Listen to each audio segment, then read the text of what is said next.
에스겔서 5장 1절로 17절까지 한 목소리로 함께 읽어보겠습니다. 너 인자야, 너는 날카로운 칼을 가져다가 삭도로 삼아 내 머리털과 수염을 깎아서 저울로 달아 나누어 두라. 그 성읍을 애워싸는 날이 차거든 너는 터럭 3분의 1은 성읍 안에서 불사르고 3분의 1은 성읍 사방에서 칼로 치고 또 3분의 1은 바람에 흩으라. 내가 그 뒤를 따라 칼을 빼리라. 너는 터럭 중에서 조금을 내 옷자락에 싸고 또 그 가운데에서 얼마를 불에 던져 사르라. 그 속에서 불이 이스라엘 온 족속에게로 나오리라. 주 여호와께서 이와 같이 이르시되 이것이 곧 예루살렘이라. 내가 그를 이방인 가운데에 두어 나라들이 둘러 있게 하였거늘 그가 내 규례를 거슬러서 이방인보다 더 악하며 내 율례도 그리함이 그를 둘러 있는 나라들보다 더하니 이는 그들이 내 규례를 버리고 내 율례를 행하지 아니하였음이니라. 그러므로 나 주 여호와가 말하노라. 너희 요란함이 너희를 둘러싸고 있는 이방인들보다 더하여 내 율례를 행하지 아니하며 내 규례를 지키지 아니하고 너희를 둘러 있는 이방인들의 규례대로 행하지 아니하였느니라. 그러므로 나 주 여호와가 말하노라. 나 곧 내가 너를 치며 이방인의 목전에서 너에게 벌을 내리되 내 모든 가증한 일로 말미암아 내가 전무후무하게 내게 내릴지라. 그리한즉 내 가운데서 아버지가 아들을 잡아먹고 아들이 그 아버지를 잡아먹으리라. 내가 벌을 내게 내리고 너희 중에 남은 자를 다 사방에 흩으리라. 그러므로 나 주 여호와가 말하노라. 내가 나의 삶을 두고 맹세하노니 내가 모든 미운 물건과 모든 가증한 일로 내 성소를 더럽혔은즉 나도 너를 아끼지 아니하며 긍휼을 베풀지 아니하고 미약하게 하리니 너희 가운데서 3분의 1은 전열병으로 죽으며 기근으로 멸망할 것이요 3분의 1은 너의 사방에서 칼을 엎드러질 것이며 3분의 1은 내가 사방에 흩어버리고 또 그 뒤를 따라가며 칼을 빼리라. 이와 같이 내 노가 다한즉 그들을 향한 분이 풀려서 내 마음이 가라앉으리라. 내 분이 그들에게 다한즉 나 여호와가 열심으로 말한 줄을 그들이 알리라. 내가 이르되 또 너를 황무하게 하고 너를 둘러싸고 있는 이방인들 중에서 모든 지나가는 자의 목전에 모욕거리가 되게 하리니 내 노와 분과 중한 책망으로 내게 벌을 내린즉 너를 둘러싸고 있는 이방인들에게 내가 수치와 조롱거리가 되고 두려움과 경고가 되리라. 나 여호와가 말이니라. 내가 멸망하게 하는 기근의 독한 화살을 너희에게 보내되 기근을 더하여 너희가 의뢰하는 양식을 끊을 것이라. 내가 기근과 사나운 짐승을 너희에게 보내 외롭게 하고 너희 가운데에 전염병과 사륙이 일어나게 하고 또 칼이 너희에게 임하게 하리라. 나 여호와의 말이니라.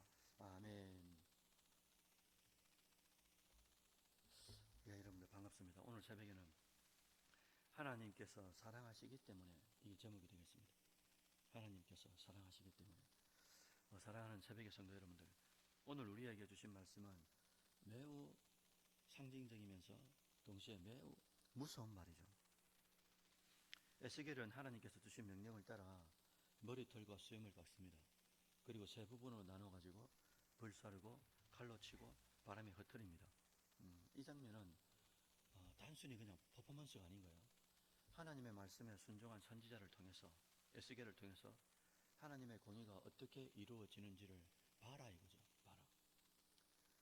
그렇게 보여주는 강력한 예언적 행동인데, 그래서 1절에 보니까 에스겔은 칼로 머리털과 수염을 깎으라 라는 명령을 받습니다. 그래서 구약에서 머리털과 수염은 존엄과 거룩을 상징하는 거거든요. 다시 말씀드립니다. 구약에서 머리털과 수염은 존엄과 거룩을 상징해요. 그래서 여러분들, 어떤 사람, 하나님께서 택하신 어떤 존재가 있어요. 이 사람은 머리에 삭도를 내지 않고 독주를 마시지 않고 시체를 손대지 않는 사람 있지 않습니까? 그죠? 나실이나 그러지 않습니까? 그래서 우리 어르신들도, 조상들도 찾아보니까 그런 거 있어요. 옛날이고 조선 말기 때, 고종 때 근대화를 추구한다는 이유로 일본에서 이제 문물이 막 들어오니까 그때 우리가 받아들인 게 있습니다. 그게 뭐냐니까 단발령이 단발령. 단발령이 뭐냐니까 이 털 있죠, 털. 이걸 자른단 말이잖아요. 그때 시대 때, 조선 시대 때니까 다 어른들이 뭐 합니까, 이거? 상투를 쓰잖아요. 상투를 다 자른다. 이게 그 시대 때 우리 백성들에게, 우리 시민들에게 어떻게 다가왔을까? 이게 되겠습니까? 이게 우리 역사 속에서도 이 머리를 자른다는 거, 이게 대단히 중요한 일이었거든요. 구약에서도 제사장이나 나시린들에게 수염이나 머리털은 하나님의 소유된 자다, 이걸 상징하는 거였어요. 그래서 나시린한테 아까 말씀드렸지 않습니까? 마음대로 이제 깎지 않는 거죠. 그런데 그것을 칼로 깎는다, 이 의미는 하나님과의 관계를 단절시키고 또 하나님과 이 언약을 파괴하는 그런 상징적인 의미를 가지고 있었던 거죠. 그런데 에스겔은 깎은 머리털을 세 부분으로 나눠서 행동합니다. 그래서 오늘 보니까 앞에도 나오고 뒤에도 나오는데 3분의 1은 성 안에서 불사르고요, 3분의 1은 칼로 치고 또 3분의 1은 바람에 흩어지게 한다고 말씀하셨어요. 그러면서 소수는 옷자락에 싼다라고 미묘한 말씀을 또 해주셨어요. 그리고 그것을 이제 이 소수에 이 옷자락에 싼 거를 그것마저도 불 속에 던지는데, 중요한 것은 이게 뭘 의미하냐 이거죠. 뭘 의미하는가? 이 모든 행위는 예루살렘에 임한 심판을 의미한다라고 기록되어 있지 않습니까? 그래서 불은 기근과 역병을 말하고 전염병을 말하고, 그 다음에 칼은 전쟁을 말하고요, 흩어지는 것은 포로되고 난 뒤에 디아스포라가 돼가지고 다 유리되는 거, 흩어지는 거, 이런 것들을 말씀하지 않겠습니까? 하나님은 언약을 파기한 백성들을 그냥 둘 수가 없는 분이잖아요. 왜 그러냐니까 언약을 파기했는데, 약속을 어겼는데 그걸 가만두신다. 그럼 이건 하나님의 속성에서 이게 맞지가 않아요. 하나님 존재 자체, 속성을 가지고 있는, 성품을 가지고 있는데 이 하나님의 성품이 맞지 않단 말입니다. 특히는 어디에 맞지 않느냐? 거룩함과 공의에 위배되는 거예요. 하나님이 약속을 어겼는데 약속을 어긴 그 상대에 대해서 가만히 계신다, 이게 가만히 있을 수 없는 존재라니까요. 왜? 거룩함과 공의에 위배되기 때문에. 그 거룩함과 공의도 사실은 왜 하나님께서 그렇게 발현되는가? 오늘 설교 제목이 뭐라고 말씀드렸습니까? 하나님께서 사랑하기 때문에 그렇거든요. 하나님이 이 사랑에서 비롯되는 속성이기에 죄에 대해서 하나님은 철저하게 단속을 하시는단 말이죠. 사랑하기 때문에. 8절에서 하나님은 보라, 내가 너를 대적한다, 이렇게 어떻게 보면 좀 무시무시한 말씀을 하셨는데, 하나님의 백성이 하나님의 말씀을 거역하고 열방보다도, 이방보다도 더한 우상 숭배를 하기 때문에, 그래서 7절에 이렇게 기록하지 않습니까? 너는 이방인보다 더 악을 행했다, 이런 류의 말씀을 하시는 거예요. 이게 하나님의 분노가 끓어오르는 겁니다. 왜? 사랑하는 백성들이 하나님 말씀의 레일 위에 서지 못하고 마음대로 살고 오히려 이방인들보다 더 악한 우상숭배, 자기 마음 소견대로 살고 있으니 이게 맞지 않는 거예요. 하나님 속성에 가만히 있을 수가 없단 말입니다. 사랑하기 때문에. 그래서 사랑하는 백성이 다른 신을 섬기고 하나님보다 세상을 더 의지할 때, 하나님은 딱 거기서부터 무슨 속성이 나오냐는 것도 질투의 속성이 나오는 거예요. 우리도 그렇지 않습니까? 사랑하는 사람이 이 질투하도록 만들면은 그 가만 어떻게 있겠어요?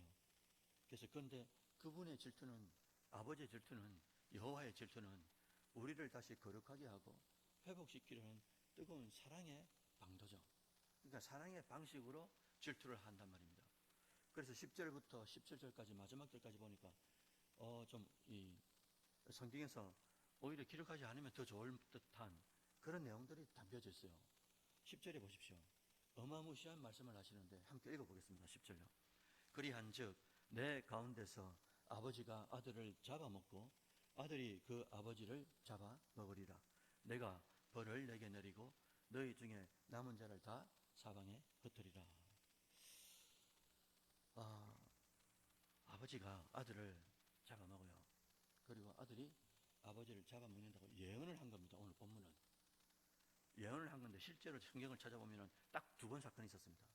전체 성경 역사 속에 두 번 있는데, 한 번은 열왕기하 6장에 보시면 두 여인이 한 아들을 삶아먹는 기록이 나옵니다. 실제로. 또 또 한 번은 언제냐 봤더니 바벨론이 예루살렘을 에워싸죠. 그리고 오늘 본문의 예언대로 자녀를 삶아먹는 사건이 예레미야서 애가 4장에 나옵니다. 실제 있었던 사건이 성경에 2번 기록되어 있어요. 여러분 왜 하나님이 사랑하신다 하시면서 왜 이런 장면들을, 그것도 비유도 아니고 상상도 아니고 실제로 인육을 먹는 사태를 성경에 기록했을까? 그것도 가족이 말입니다. 오늘도 그렇지 않습니까? 아버지가 아들을, 아들이 아버지를. 어떻게 이런 사건을 하나님이 기록하셨냐 이거예요. 가만히 한번 묵상해 보십시오. 왜 그러실까 하나님? 왜 이런 결말을 왜 하나님께서 끔찍한 상황을 기록하셨을까? 그 이유는 이런 끔찍한 상황을 하나님이 허락하셨다라기보다는 어떻게 해석하면 좋냐면, 하나님께서 계속 누누이 말씀하시지 않습니까? 사사를 보내요. 선지자를 보냅니다. 왕을 보냅니다. 누누이 말했어요. 돌아온나? 돌아와야 돼. 그러면 안 돼. 계속 말했는데 하나님께서 저에 대하여 그렇게도 경고하고 사람들을 보내고 결국에는 아들까지 보내도 말을 안 듣는 거예요. 독생자 예수를 보내도 이걸 알아차리지 못하는 거예요. 불구하고도 하나님 어떻게 합니까? 결국에는 말씀을 행하지 못하는 그 결과대로 하나님은 어떻게 보면 내버려 두시는 거죠. 그러나 3절에 보시면은 또 독특합니다. 하나님 그 가운데 얼마를 내 옷자락에 싸고라는 말씀이 탁 나와요. 이게 뭘까?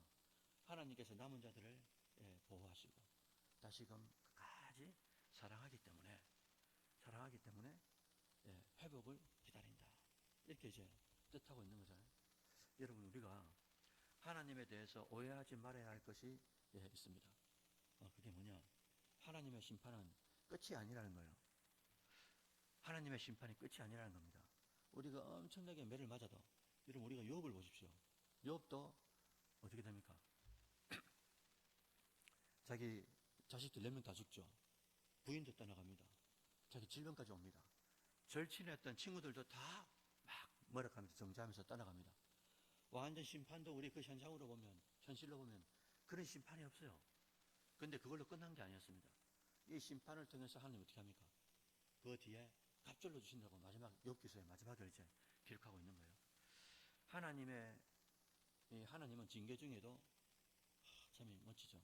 하나님은 징계 중에도 긍휼을 잃지 않는다. 이게 성경 전체의 내용입니다.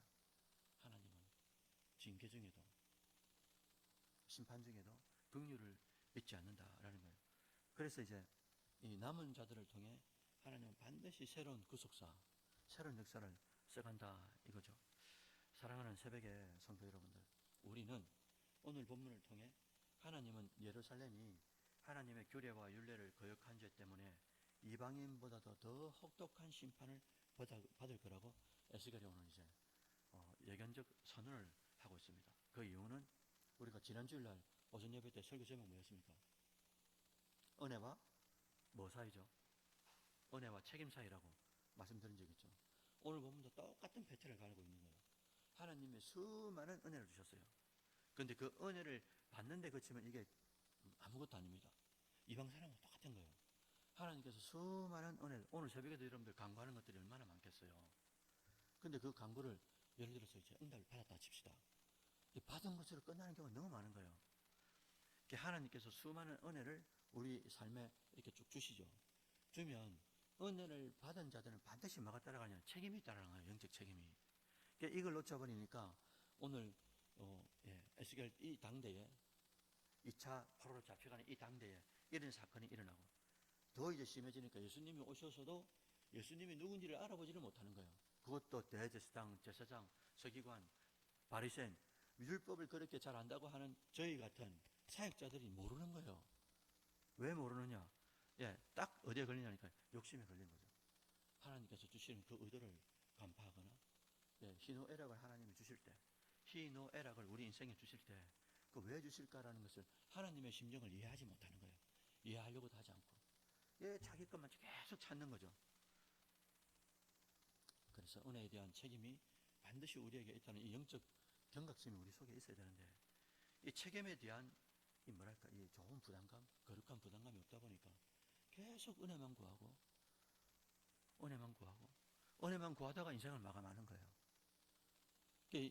우리 인생 속에 원치 않는 일들이나 원치 않는 사연이나 사건이나 사람을 만나게 되면 또 하나님 앞에 불평하고, 이 패턴들을 광야 40년 동안 정확하게 우리에게 보여주셨지 않습니까?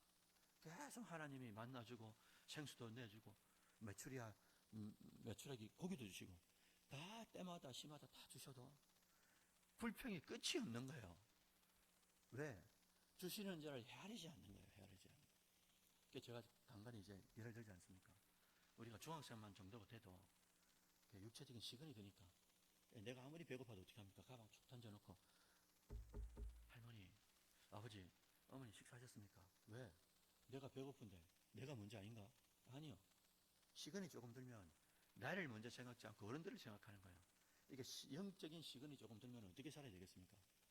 내 현실 속에 일어난 이 문제가 있다 칩시다. 이 문제를 보는 순간에 하나님 아버지가 무슨 하실 일이 있을까? 내가 뭐 잘못한 건 없는가?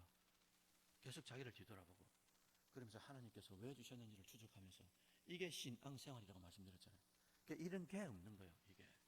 이게 없다 보니까 보이는 대로 보고, 또 우리가 마음에 안 드는 게 드러나면 불평하고 원망하고, 좋은 게 오면 잠깐 동안 기뻐하다가. 그래서 다시 한 번 더 말씀드리는데, 은혜는 반드시 책임이 다른다. 근데 은혜를 받고 그치면 하나님께서 가만히 있을 수 없는 속성이라니까요. 하나님 존재 자체가. 그래서 에스겔서 5장은 하나님의 공의로우신 분이다. 동시에 은혜를 저버리는 자에게는 결코 침묵하지 않으시는 하나님입니다. 그렇기 때문에 모든 경고는 단순한 하나님 성격 있다 이게 아니고요. 하나님이 장난치듯이 분노하는 게 아니고요. 하나님께서 이 징계를 그냥 장난처럼 하는 게 아닙니다. 하나님은 속성을 가지기 때문에 이 속성에서 위배될 수가 없는 분이란 말이죠.